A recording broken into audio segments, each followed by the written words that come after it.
आज की चर्चा एक छोटी सी कहानी से करना चाहूँगा। जापान में एक बौद्ध भिक्षु था। भिक्षाटन करके बामुश्किल अपना जीवन यापन करता था। एक बार उसे भाव हुआ कि भगवान बुद्ध ने करुणा के ऊपर जो शिक्षा दी है उसका एक छोटा सा संकलन तैयार करे, वह किताब छपवाए, लोगों के बड़े काम की होगी।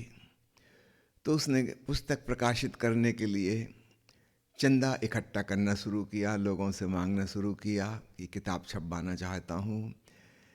कोई 1.5 साल बीत गए तब जाके इतना पैसा हो पाया इकट्ठा कि किताब छपवाई जा सके।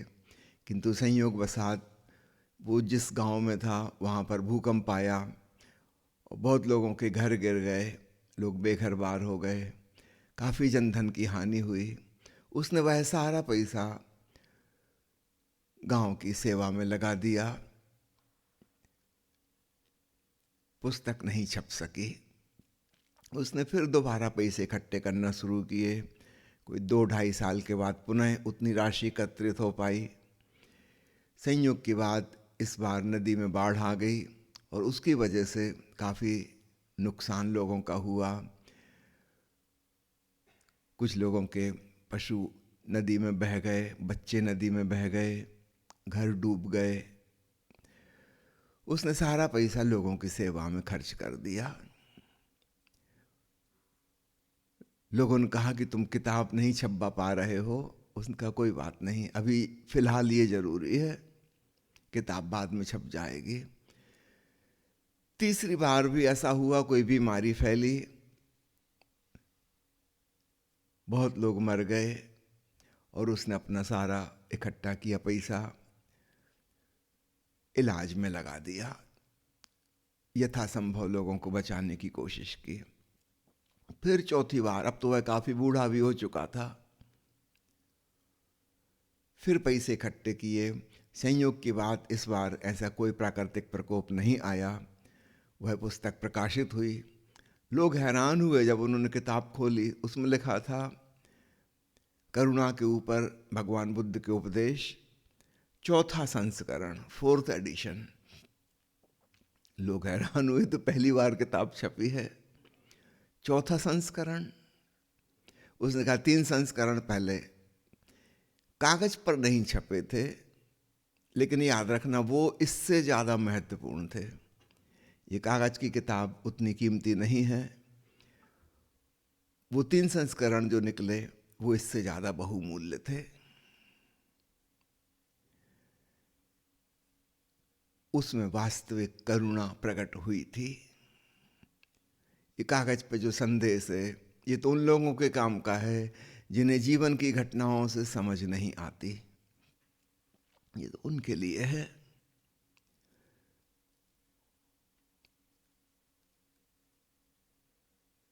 अध्यात्म उपनिषद का ऋषि कहता है, जो उपदेश हमने सुने हैं, जिन पर हमने चिंतन मनन किया है, उनको हम जीवन में उतारने का प्रयास करें, उनको हम जिएं। केवल श्रवण और मनन से बात नहीं होगी। दुनिया में बहुत लोग हैं, धर्म के उपदेश सुनते रहते हैं, शास्त्र ग्रंथ कथाएं पढ़ते रहते हैं, कभी उस पर चिंतन मनन ही नहीं करते। उनके भीतर हृदय में बात उतरती ही नहीं। ऊपर ऊपर बहुत सुपरफिशियल जानकारी रहती है। हाँ, दूसरे को समझा सकते हैं, बता सकते हैं कि फलाने ग्रंथ में क्या लिखा है। इससे गहराई में वो लोग जाते हैं जो केवल उपदेश को सुनते पढ़ते नहीं, अपने भीतर मनन करते हैं। आपने 2 शब्द सुने होंगे, चिंतन और मनन। चिंतन में हम विचार करते हैं, लेकिन विचार सतह पर होता है, और मनन में भी विचार करते हैं, लेकिन मनन गहराई में जाता है। जैसे कोई व्यक्ति सागर की सतह पर तैरे, एक स्थान से दूसरे स्थान, तीसरे स्थान, चौथे स्थान, लेकिन है वो ऊपर सतह पे ही तैर रहा है। और एक व्यक्ति है जो एक ही जगह पर गहराई में डुबकी मारे, उसका भी स्थान बदल रहा है, पहले उथले में था, फिर थोड़े और गहरे में गया, फिर थोड़े और गहरे में गया, लेकिन इसकी यात्रा वर्टिकल है और सतह पर तैरने वाले की यात्रा हॉरिजॉन्टल है। तो चिंतन, विचार करना, सोचना, तर्क वितर्क करना, वो तैरने के समान है। हम रहेंगे ऊपर ही ऊपर। और मनन का मतलब है गहराई में डुबकी। बहुत बड़ा एरिया कवर करने से कुछ ना होगा, छोटा सा एरिया सही, लेकिन उसकी गहराई में जाएं, पेनिट्रेट करें भीतर। तो चिंतन और मनन का फर्क समझना। तो जो सुना है, पढ़ा है उपदेश, वो हमारे भीतर गहराई में बैठे और वो हमें मनन के द्वारा संभव होता है। केवल सुनी सुनाई बात, पढ़ी पढ़ाई बात 4 दिन में भूल जाएगी, उसकी कोई वैल्यू नहीं।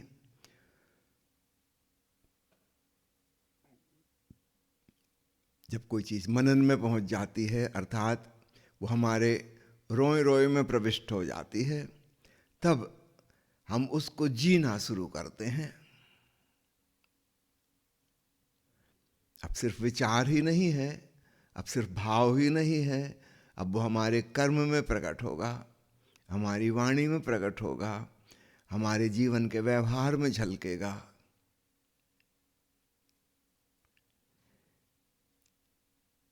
पारिभाषिक शब्दावली में से कहा जाता है निदिध्यासन। अब हमारे जीवन का, हमारे खून मांस मज्जा का हिस्सा वह बना। इसके बाद समाधि।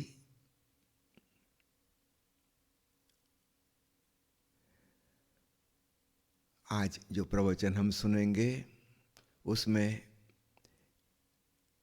वे लोग जो सिद्धावस्था को पा चुके हैं, समाधिस्थ हो चुके हैं, जब वे वापस लौटते हैं वहां से, तो उनकी यात्रा का वर्णन है। तो जिस सीढ़ियों से गए थे, चिंतन मनन निदिध्यासन, वापस लौटने में उल्टा क्रम होगा। पहले निदिध्यासन में आएंगे, फिर मनन में आएंगे, फिर श्रवण में आएंगे, उल्टा क्रम होगा। इस संदर्भ में भगवान बुद्ध की एक बात स्मरण रखना। वे कहते थे 2 प्रकार के जागृत लोग होते हैं।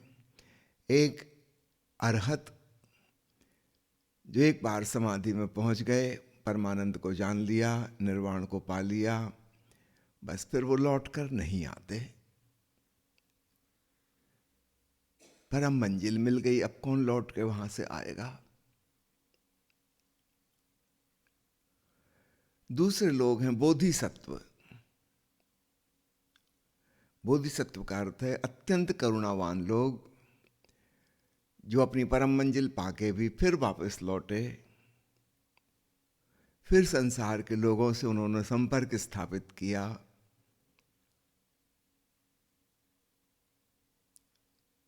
और जो उन्होंने जाना है वह संप्रेषित करने का प्रयास किया। संप्रेषित हो पाएगा कि नहीं हो पाएगा ये तो बड़ा कहना मुश्किल है, वो तो दूसरे लोगों पर निर्भर है, लेकिन उन्होंने अपनी तरफ से कोशिश की। जो शांति, जो आनंद, जो मुक्ति उन्होंने जानी है, वह दूसरों को भी उपलब्ध हो सके। ऐसे बोधिसत्व बड़े विरले होते हैं। अधिकांश जागृत व्यक्ति अरहत होते हैं। उन्होंने जान लिया, पा लिया जो पाने योग्य है, फिर उन्हें ख्याल ही नहीं आता कि मैं भी कभी दुखी था, पीड़ित था, और मेरी तरह हजारों लाखों लोग हैं जो परेशान हैं, कि उनके मैं काम आ सकूं। ऐसा उनको ख्याल ही नहीं आता। इतने हजारों जन्मों की यात्रा के बाद तो शांति और आनंद मिला, वो उसमें लौलीन हो जाते, किसी का ख्याल नहीं आता। विरले लोग, समझो सैकड़ों में या हजारों में एक कहना चाहिए, जिन्हें स्मरण आता है कि मैं भी बहुत दुख में जिया हूं और मेरी तरह करोड़ों लोग दुख में जी रहे हैं, और बिना काम के, कोई जरूरत नहीं थी। अब मुझे समझ में आ गया जाके उनको भी बताऊं, यद्यपि बताना बहुत कठिन है।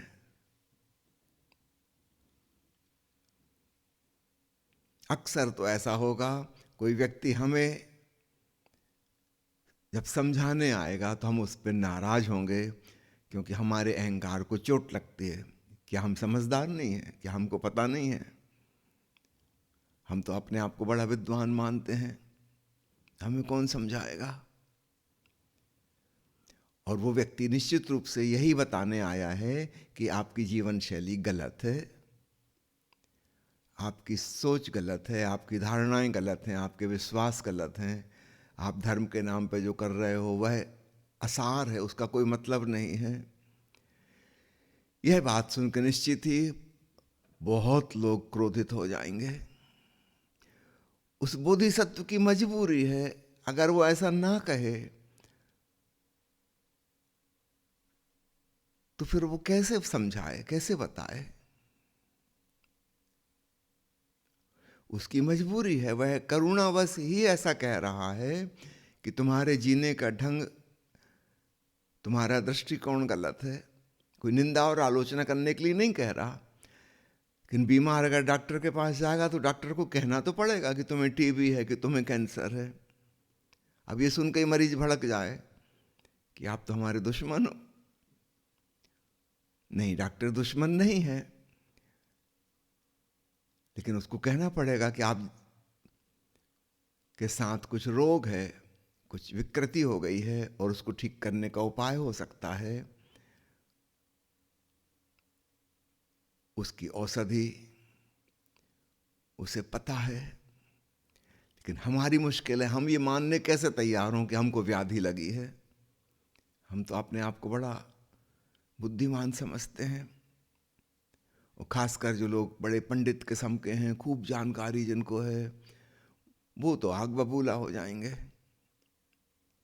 अच्छा, एक और मुश्किल की बात है, वो लोग जिन ग्रंथों शास्त्रों का अध्ययन करके खूब जानकारी इकट्ठी कर लिए हैं, याद रखना, शास्त्र और ग्रंथ में जिन जागृत लोगों ने लिखा था उनका भाव तो वो नहीं पकड़ पाए, उन्होंने अपना खुद का अर्थ पकड़ा है।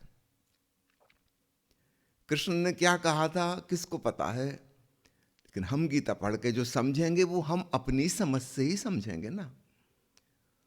हमारी जितनी समझ है, हमारा जैसा दृष्टिकोण है, और वह गलत है तो हम जो कुछ समझेंगे वो गलत होगा।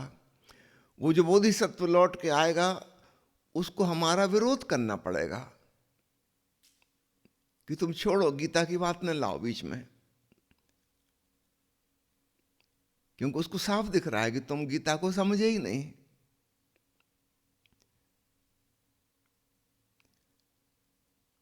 हमको क्रोध होगा कि हम जिस किताब का आदर करते हैं ये कह रहे हैं उसको छोड़ो।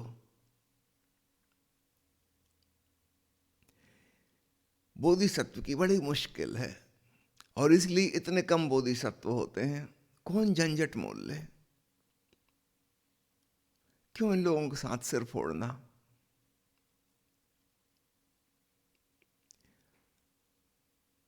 लेकिन फिर भी बुद्ध ने खूब प्रयास किया कि ज्यादा से ज्यादा लोगों के हृदय में करुणा का भाव गहरा हो, और यह तभी गहरा करना पड़ेगा जब हम साधना पथ पर चल रहे हैं। एक बार मंजिल मिल गई फिर कुछ किया नहीं जा सकता, फिर तो जो होना था हो चुका।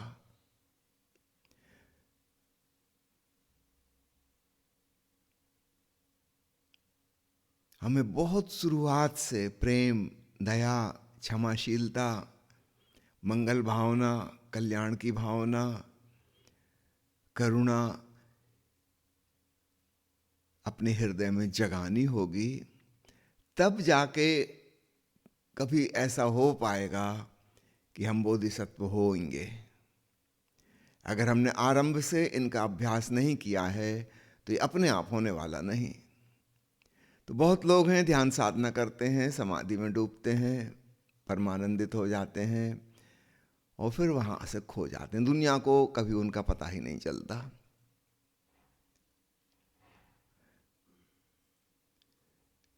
जो पहले से ही ध्यान के साथ साथ प्रेम और करुणा को भी साध रहे थे, केवल उन्हीं में एक संभावना बनती है कि वो बोधिसत्व हो पाएंगे। इसलिए ओशो का इतना जोर है, ध्यान और प्रेम, ध्यान और प्रेम, बार बार बार बार बार बार।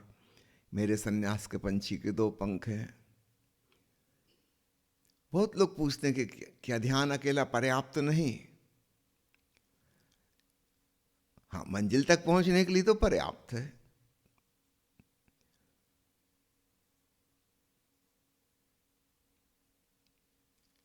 लेकिन फिर तुम वापस लौट के नहीं आओगे।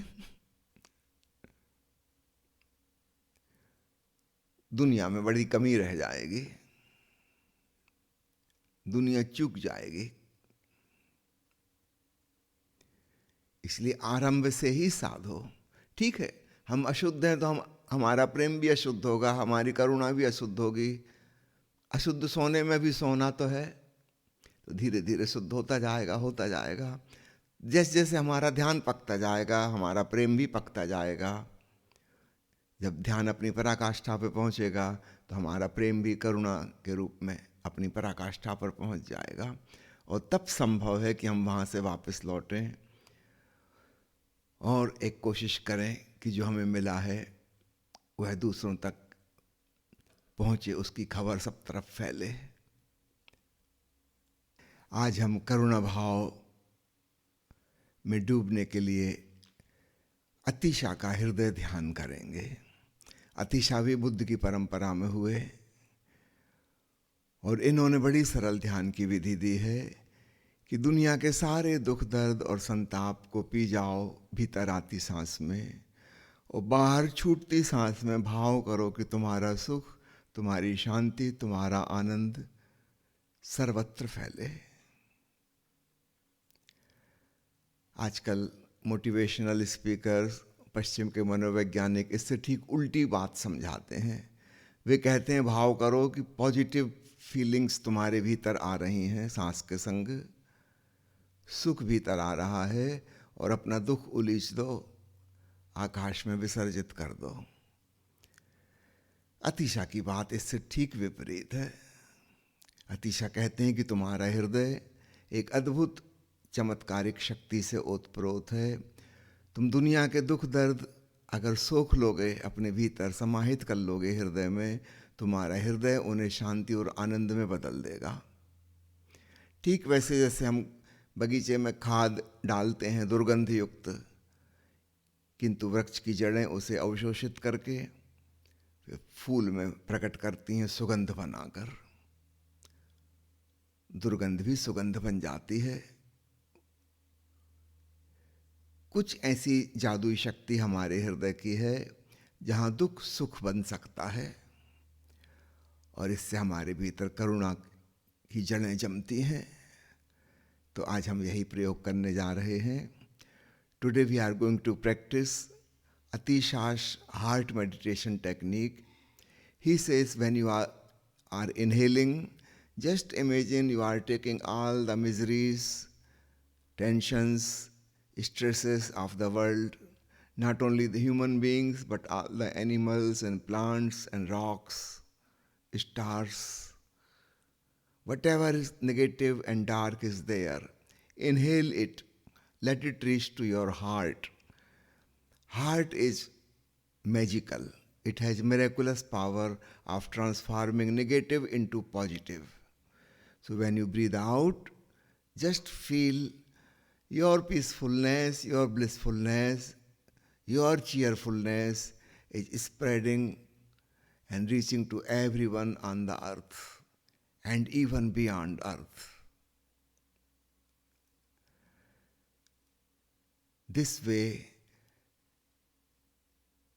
you will get rooted in compassion, and that compassion is going to help when you will reach to the ultimate experience of samadhi.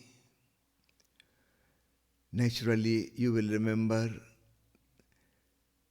the people suffering in the world, and you will come back and share your joy, your peace, your meditativeness. माँ आस्था की आवाज़ में ध्यान विधि का निर्देश है। पहले वह सुन लीजिए, फिर हम उसका प्रयोग करेंगे।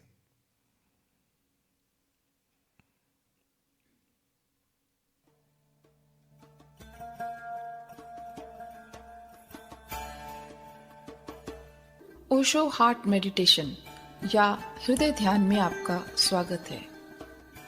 यह विधि अत्यंत प्रभावशाली है।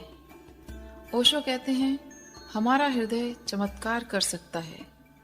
हमारा हृदय सभी दुख दर्द और विषाद पी लेता है और उन्हें अपने भीतर रूपांतरित करके प्रेम और आनंद चारों तरफ उड़ेलता है। हृदय सदैव केवल प्रेम और आनंद ही जानता है। इस विधि को समग्रता के साथ करने से हमारे भीतर सहज स्वतः करुणा प्रस्फुटित होने लगती है। इस विधि के 4 चरण हैं। सुखपूर्वक बैठ जाएं और आंखें बंद कर लें। पहला चरण 5 मिनट का है। स्वयं को धीरे धीरे हृदय के तल पर लाना है। पहले शरीर को देखें, संतुलन में लाएं और फिर श्वास की ओर ध्यान को ले जाएं। लंबी गहरी धीमी गति से नाक से श्वास भीतर लें और धीरे धीरे उसे बाहर छोड़ दें। कोई जल्दी नहीं है। प्रेम पूर्वक अभी और यहीं हो जाएं।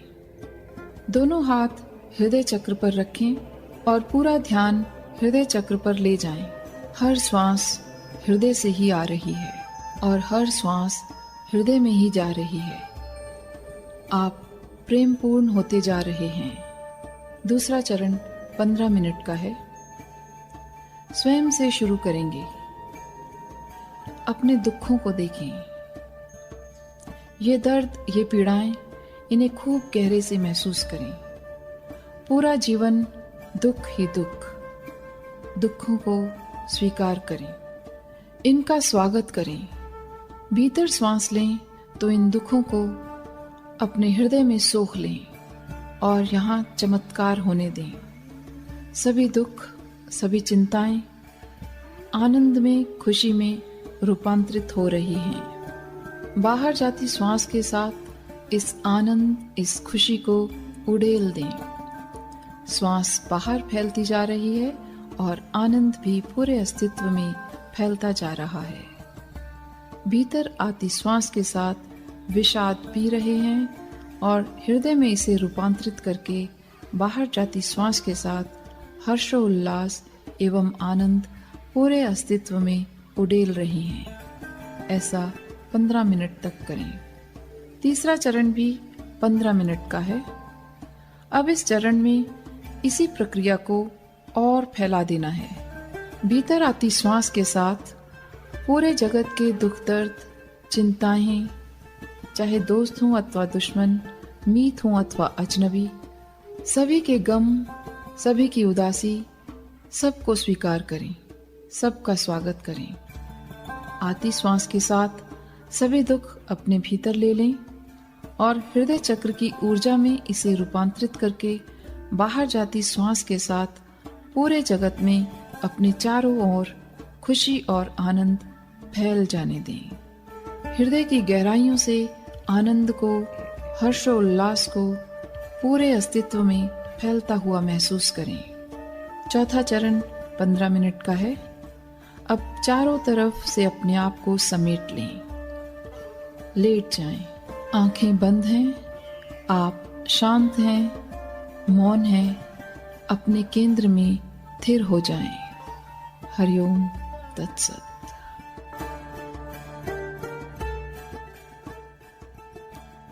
Now the first step, sit in a very relaxed posture. Close your eyes. Bring your attention to the breathing process. Soft, slow, smooth breathing. Expansion of chest with inhalation. Contraction of chest and belly with exhalation. Your energy will move from thinking to feeling, from head to heart. You may keep your both hands on your chest wall if you like.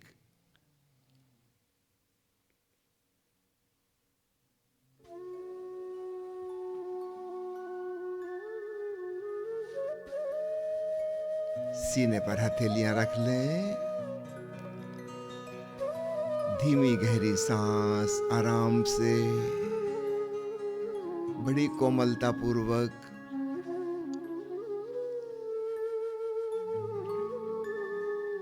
छूटती सांस भी आराम से, प्रेम पूर्वक।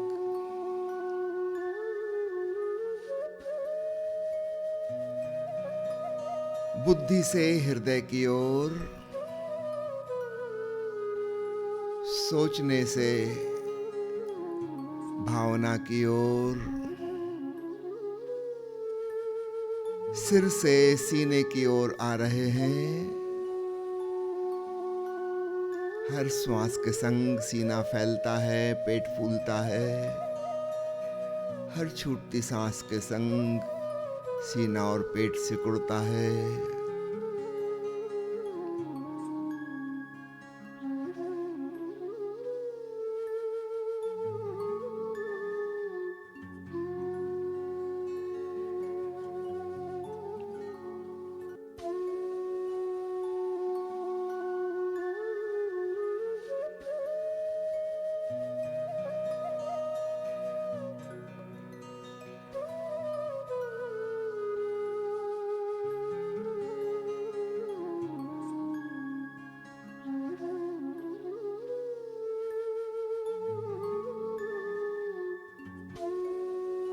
जीवन का केंद्र जैसे हृदय ही हो गया। Your heart has become the very centre of your life.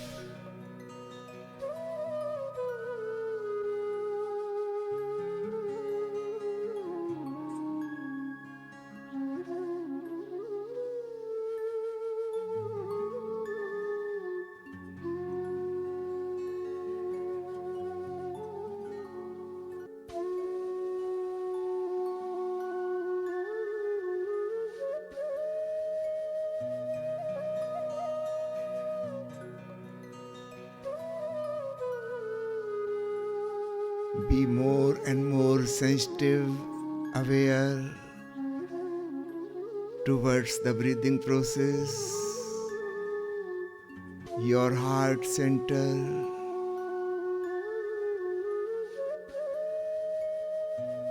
अत्यंत सजग और संवेदनशील बने अपनी सांसों के प्रति, हृदय चक्र के प्रति।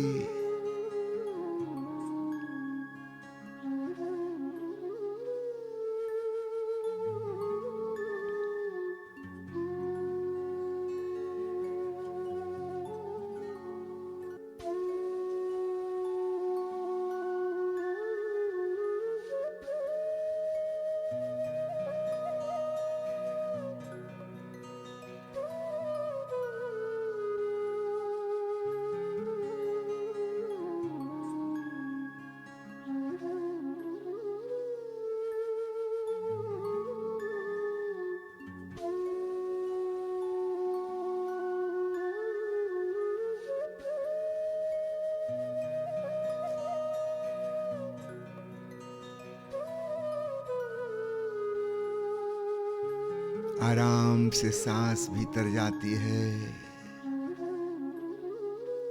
बड़ी शांति के संग बाहर लौटती है।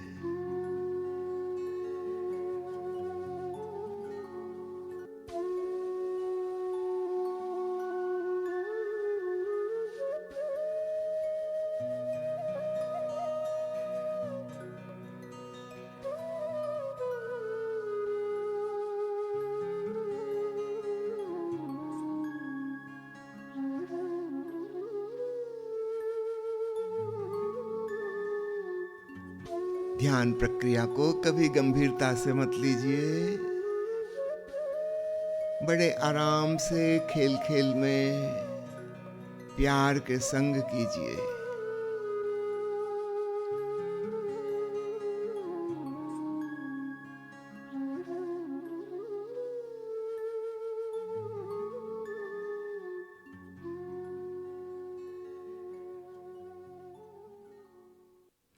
अब दूसरा चरण, आप चाहें तो हाथ नीचे कर सकते हैं। You may keep your hands down now.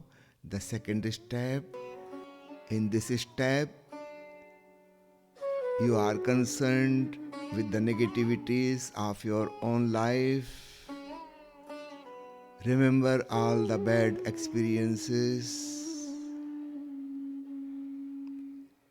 Accept them.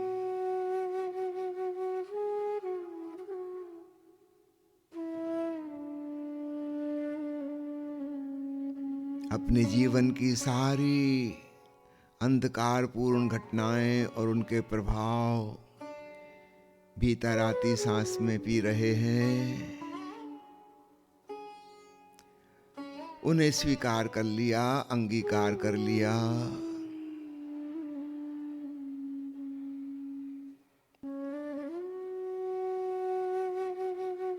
छूटती सांस में खुशी फैल रही है, जैसे फूल से सुगंध बिखरती है। सूरज से प्रकाश किरणें चारों ओर विकिरणित होती हैं।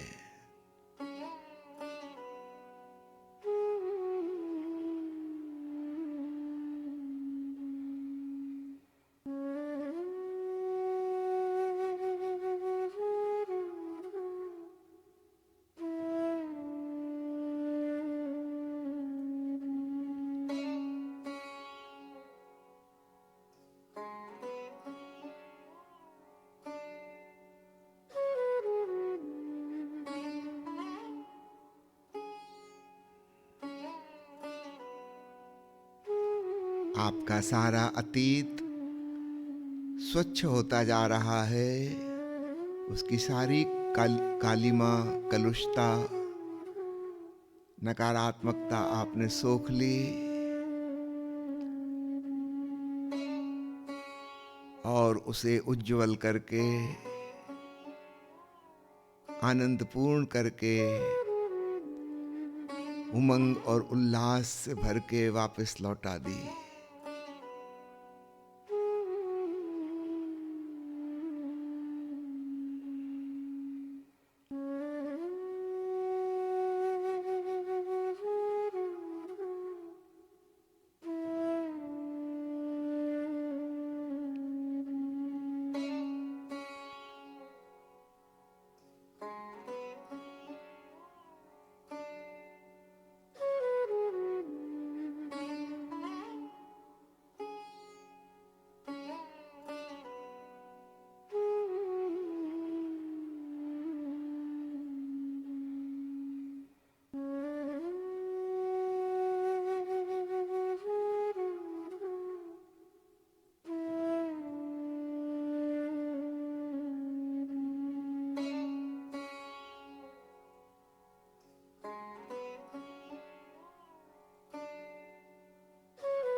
कांटे अपनी तरफ खींच लिए, हृदय ने उन्हें फूलों में रूपांतरित कर दिया और फूल हमने बांट दिए।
अब तीसरा चरण, now the third step, what you have been doing to your own negativity, do the same thing with the whole cosmos.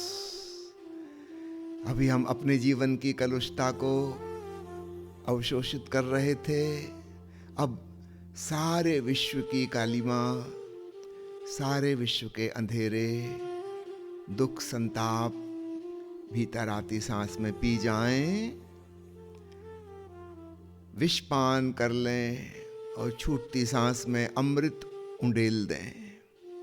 Take the poison in and give the nectar out.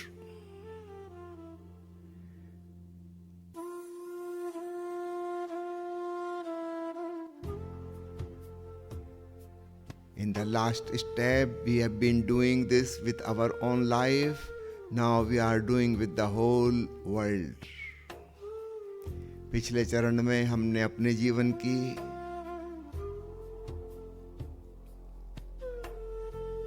अंधियारी को पिया, अब सारे विश्व की अंधियारी,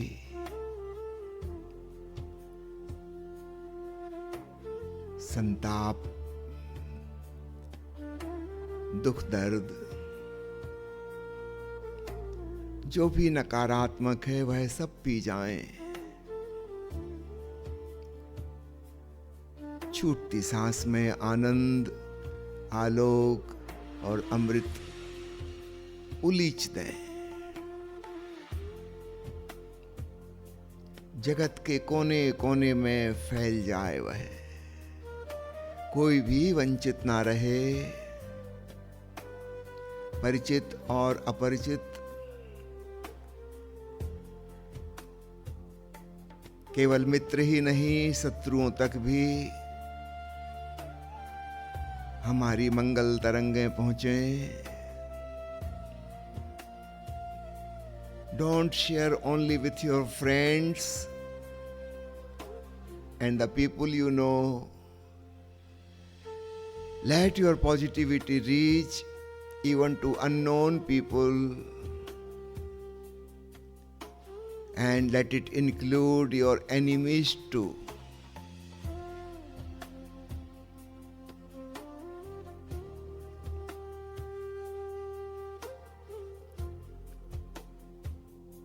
When you start feeling prayer for the enemies, you will be surprised there are no more enemies, at least for you. जब हम अपने दुश्मनों के लिए भी मंगल भाव करते हैं, एक रूपांतरण तो हो गया कम से कम हमारे भीतर। अब उनके प्रति दुश्मनी का भाव नहीं रहा। उनकी वे जाने, हमारी तरफ से मंगल कामना। सब खुश हों, प्रसन्न हों, पुलकित हों, सब स्वस्थ हों, दीर्घायु हों, आनंद मगन हों।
दुनिया के सारे कांटे आपने बटोर लिए। आपके हृदय ने उन्हें फूलों में रूपांतरित कर दिया और आपने फूल लौटा दिए।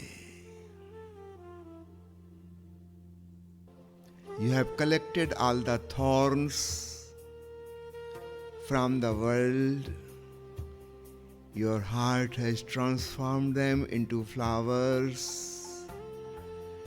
and you are sharing those flowers. You are spreading the fragrance.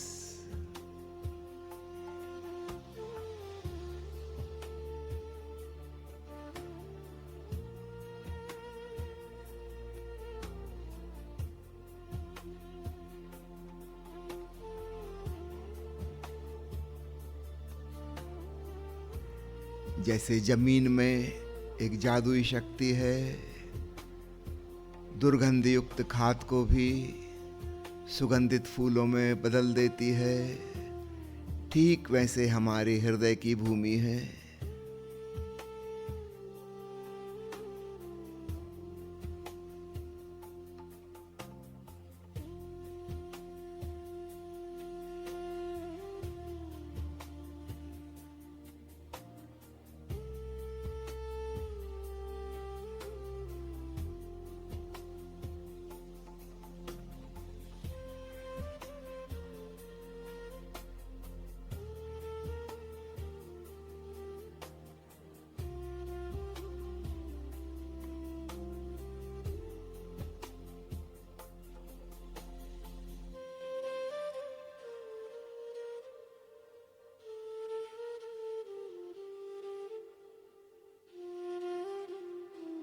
अद्भुत है हृदय की करुणा की भावना,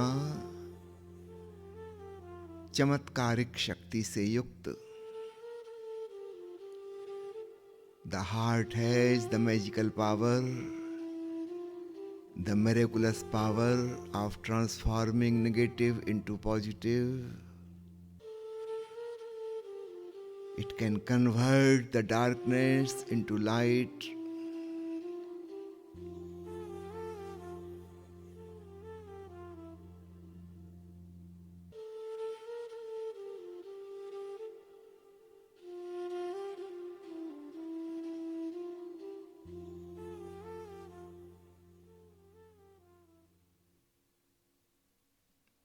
Now the fourth step, आखिरी चरण, ईयर प्लग लगा लें, आँख की पट्टी बांध लें और लेट जाएं. With earplugs and blindfolds, lie down and now don't do anything at all. अब कुछ भी ना करें, सब छोड़ दें, प्रभु चरणों में समर्पित हो जाएं. Just surrender at the feet of the divine.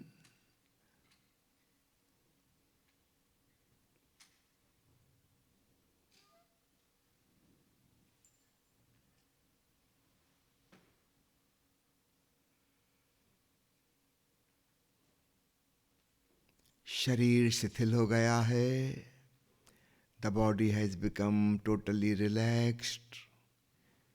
Each and every organ of the body is relaxed. देह का अंग प्रत्यंग बिल्कुल शिथिल, ढीला पड़ गया है. श्वास धीमी हो रही है. श्वास धीमी हो रही है. The breathing process is becoming slower, softer, very smooth, in a beautiful rhythm and harmony. बड़ी संगीतबद्ध लयबद्ध सांस, और मन शांत हो रहा है. मन शांत हो रहा है. Mind is becoming calm and quiet. Calm and quiet.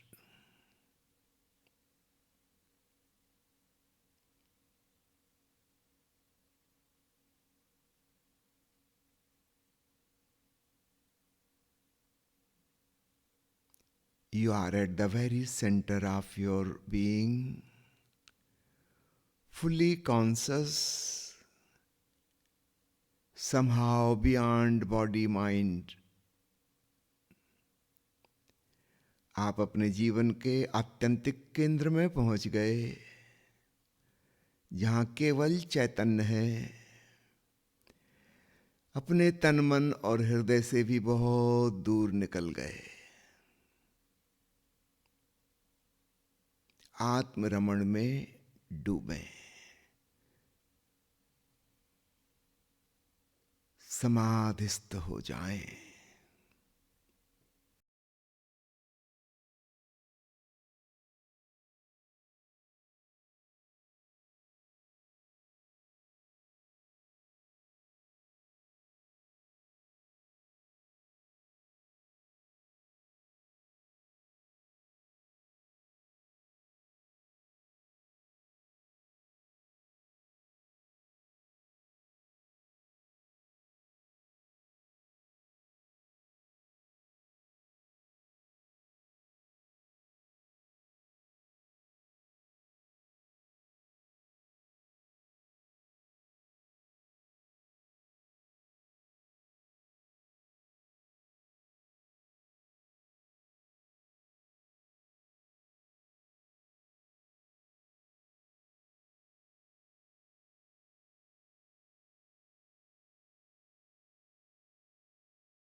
धन्यवाद भाव से भरी धीमी गहरी सांस.